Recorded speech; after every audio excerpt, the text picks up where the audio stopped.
انا لله و انا الیه راجعون. ګرانو کتونکو، علف خان شیر پوسټ تاسو په خدمت کې حاضر دی. ګرانو کتونکو، نن د 400 په شاخ نمبر 6 ګرون کې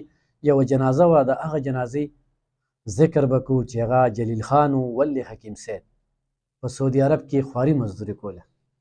هلته کې وفات شو. څنګه وفات شو دغه علم ما سره نشته دی، خو بهرحال هلته کې وفات شو او نن پاکستان ته خپله ابایي کلي ته د هغه جسد روړل شو په تابوت کې بند. ما چې په دې باندې یو څو خبرې ترې وکړم او د ټولو مخکې خو د هغې خلکو شکریا ادا کوم چې چا ورله هلته کې منډې وهلي دي او پاکستان ته را رسولی دي.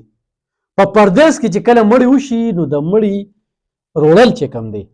دا د هغه ځای مسافرو دپاره بیا یو چیلنج وي چې څوک ورسره نږدې وي څوک لرې وي، نو هغوی بیا ډېرې منډې ترړې دې لپاره وایي او بیا پاکستان ته دغه شپ کېږي.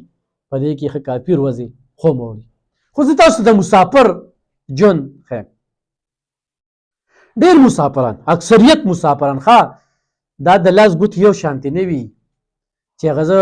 بعضې ټایم کې خو شاټارې لفظ استعمالوم چې په دیرو کې ناست دي، کار روزګار یې نه وي، خلکو ته بس کالونه کوي او بس ما سره واده وکړو، ما ته ځان وښایه او ټچ موبایل او دغه هغه. نو ډېر خلک موږ له غریبانان راځي نو هغوی بیا دا نمبر یې بند کړي. خو اکثریت مسافر د دې مل نه د غربت په وجه باندې، د بېروزګارۍ په وجه باندې دغه پردیس ملکونو ته تللي دي او هلته کې د خپلو بچو د کفالت دپاره په خپل ځان باندې ورځ او شپه یوه کړې وي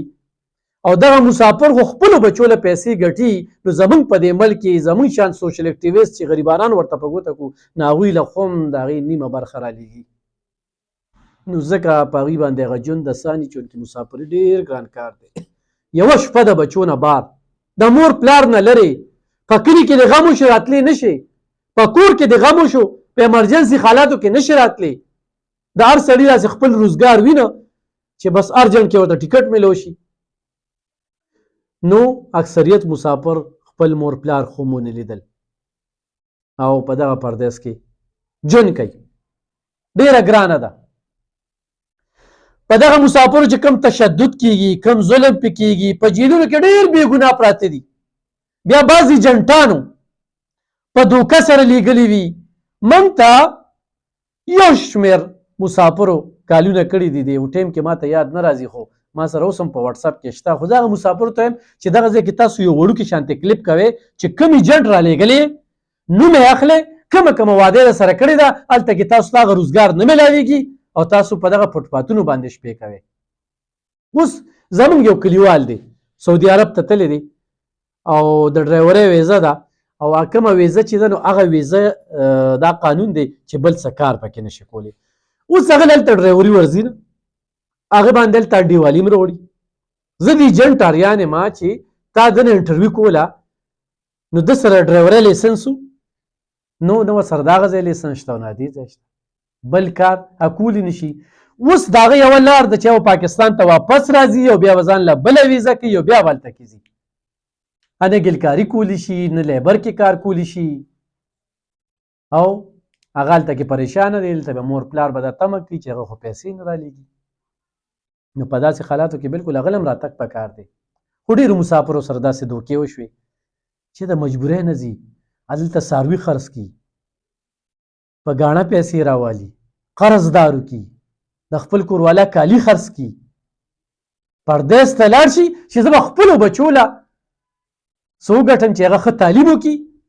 زما ژوند خوښ یم په دو لګېدلی خو چې دا بچي مې ښه ژوند تېر کړي، د خپلو بچو دپاره هغوی په ځان باندې سختې تېروي. زه کله کله زمونږ یو ملګری دی مقرب خان صاحب دی، یقینا دې وخت کې رانه نوم مې هېرېږي او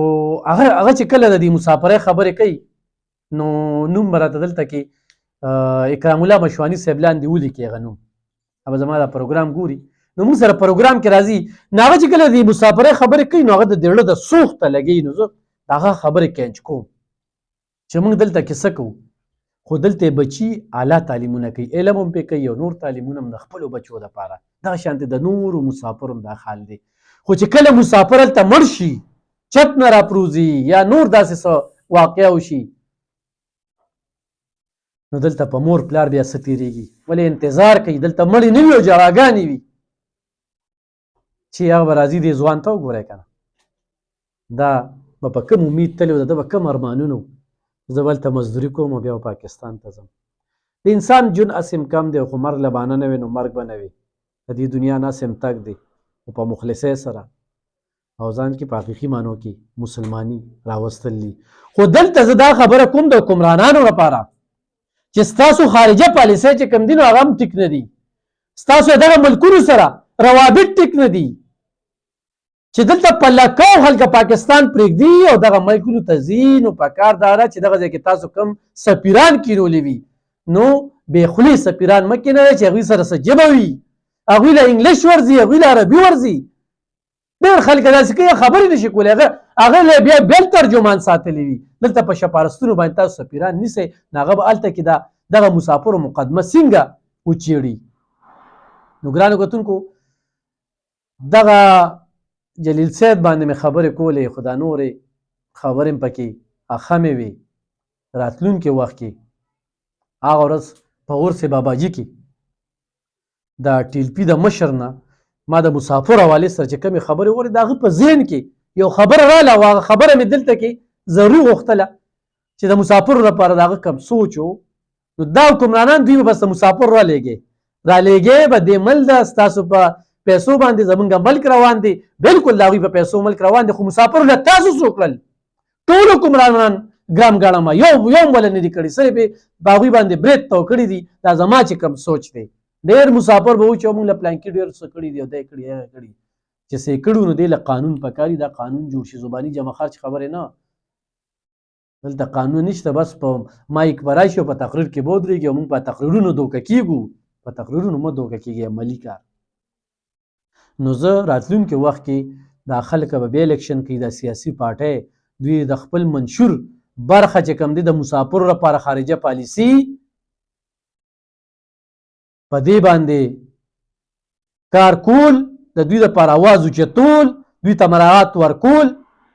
په دې باندې چې څوک کار کوي نو هغه له ووټ ورکړي او الله دې کي مسافري د چا هم نه ده خوښه خو دا د مجبورۍ نه د نستۍ نه دغه ملکونو ته ځي په دې خپل ملک کې ولې کارخانې ورکړي روزګارونه دې ورکړي خپل پراډکټس دې تیار کړي موږ نن د یهودیانو پراډکټس ته ناست یو که نه وي 80-85% موږ د هغه ملک و هغې را باندې بند کړو نو دلته به بیا پی چې کوم دی دا هم تا ته نه میلاویږي خیران یم چې دلته کې لکه څه داسې تیاریږي چې دلته څونه ښکلې ښکلې سکل والا هنر والا خلکه په پردیس کې په دغه بهر ملکونو کې دغه خلکو په کار راځي خپل ملک کې ولا وسایل نه ورکېږي نو داسې انجینران دلته شته خو آخري انجام به سي د ډاکټر قدیر شانتې نو الله پاک دې دغه خاندان له صبر ورکړي او الله دې د مسافرو په حال باندې رحم وکړي او خدای د داسې حادثې نه مؤمن مسلمان وساتي دغه جنازه چې نن موږ ولیدله او دغه ځای کې مې هغه ګونګسي واورېده خبرې مې واورېده نو ما وی چې په دې باندې پروګرام وکړم او د مسافرو په حال باندې خو هم د حکمرانانو ته راتلونکي الیکشن کې چې څوک برخه اخلي چې دوی ته هم لږ په ګوته کړم چېرې مسافرو دپاره هم اواز پورته کړي په حقیقي معنو کې مننه